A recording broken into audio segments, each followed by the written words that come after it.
আসসালামু আলাইকুম। জনপ্রিয়তার শীর্ষে থাকা LMC 8.4 ভার্সন Gcam এর জন্য অনেকেই হিউম্যান XML দিতে বলেছিলেন, অর্থাৎ মানুষের ফটো ভালো ওঠে এমন কিছু XML। তাই আজকে LMC 8.4 এর R13 এবং R14 ভার্সনের জন্য হিউম্যান XML দেওয়া হবে, যা এই দুই ভার্সনে ভালোভাবে কাজ করবে। 13 এবং 14 ছাড়া নিচের ভার্সনগুলোতে ট্রাই করলে ভালো রেজাল্ট নাও পেতে পারেন। ডেসক্রিপশন বক্সে ডাউনলোড লিংক দেওয়া থাকবে, সেখান থেকে ডাউনলোড করে নেবেন। আর XML গুলো পাসওয়ার্ড প্রোটেকশন দেওয়া থাকবে, যা ভিডিওর মাঝে যে কোনো এক পর্যায়ে পাসওয়ার্ডগুলো দেখানো হবে। তো চলুন শুরু করা যাক।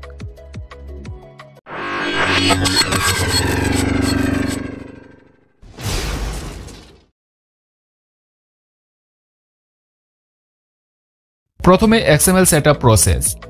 ডাউনলোড করা XML গুলো আপনার ফোনের ইন্টারনাল স্টোরেজ বা ফোন মেমোরিতে একটি ফোল্ডারে রাখতে হবে। তাই ফোন মেমোরিতে এসে LMC 8.4 নামে একটি ফোল্ডার বানাবেন। তারপর সেই ফোল্ডারে XML গুলো রাখতে হবে। কপি অথবা মুভ যে কোনোভাবে রাখতে পারেন। যাদের আগে থেকে ফোল্ডার আছে তাদের নতুন করে ফোল্ডার বানাতে হবে না। XML গুলো সরাসরি কপি অথবা মুভ করে রাখলেই হবে। R13 এবং R14 ভার্সনের জন্য একই ফোল্ডার হবে।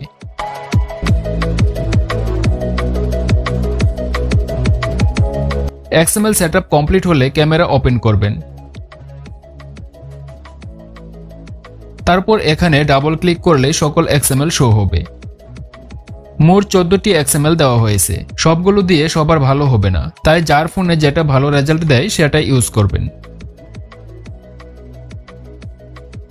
আর কারো যদি XML সেট করার পর কালারে সমস্যা হয় তাহলে AWB অপশনটি অন অথবা অফ করে ট্রাই করবেন, তাহলে ঠিক হয়ে যাবে। অনেকের এটার জন্য লাল, নীল, সবুজ ভাব হয়ে থাকে। তারপর কারো ক্যামেরা যদি XML সেট করার পর আটকে যায় তাহলে সেটিং অপশনে যাবেন। এরপর সিস্টেম সেটিং অপশন থেকে ভিউ ফাইন্ডার ফরম্যাট অপশনে যাবেন। এখানে ব্যাক ক্যামেরা, ফ্রন্ট ক্যামেরা সবগুলো আলাদাভাবে দেওয়া থাকবে। তারপর এগুলো যেটা আছে তার বিপরীতগুলো সেট করে দেখবেন, তাহলে ঠিক হয়ে যাবে।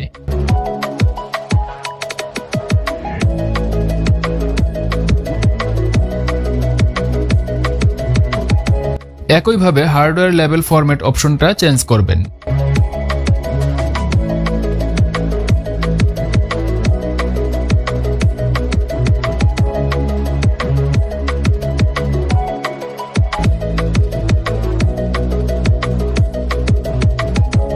যদি কারো শার্পনেস, স্যাচুরেশন কম বেশি করতে হয় তাহলে ফটো প্রসেসিং অপশনে যাবেন। এখানে সবগুলো আলাদা আলাদা দেয়া থাকবে। যদি ব্যাক ক্যামেরা চেঞ্জ করতে হয় বা ফ্রন্টেরটা চেঞ্জ করতে চান তাহলে সেটাতে যাবেন। তারপর মেইন সেটিং অপশনে যাবেন।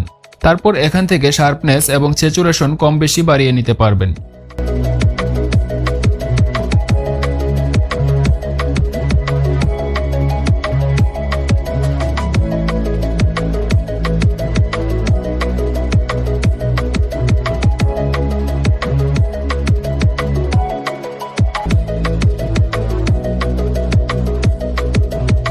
যদি ফটোতে লাইট কম বেশি করার প্রয়োজন পড়ে তাহলে প্রসেসিং ফাংশন থেকে শাটার এন্ড এক্সপোজার অপশনে যাবেন।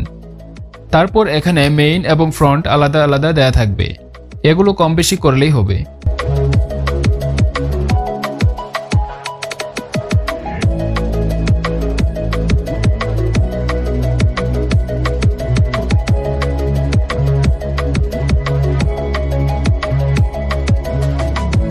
আর কারো ফটোতে যদি নয়েজ সমস্যা হয় তাহলে নয়েজ মডেল অপশন থেকে মেইন বা ফ্রন্ট ক্যামেরা যেটা দরকার সেটাতে গিয়ে সেট করবেন। এখানে অনেকগুলো অপশন পাবেন, প্রতিটার ভিন্ন ভিন্ন কোয়ালিটি রয়েছে, তাই এক এক করে সেট করে দেখবেন কোনটা দিয়ে নয়েজ সমস্যা দূর হয়। তারপর সেটা ফাইনালি ফিক্সড করবেন। সবকিছু ফাইনালি সেট করা হয়ে গেলে এবং কালার কোয়ালিটি ঠিকঠাক হলে তখন কনফিগ সেটিং অপশনে যাবেন। তারপর সেভ সেটিং থেকে যে কোনো একটা নাম লিখে সেভ করবেন, তাহলে সেটা আপনি XML হিসেবে ইউজ করতে পারবেন। যে কোনো সেটিং পরিবর্তনের পর সেটা অবশ্যই সেভ করে নেবেন, তা না হলে পরবর্তী XML সেট করলে আগেরগুলো চলে যাবে। আর আমার দেয়া XML গুলো দিয়ে যদি ভালো রেজাল্ট পান তাহলে আর চেঞ্জ করার প্রয়োজন নেই সেটিং।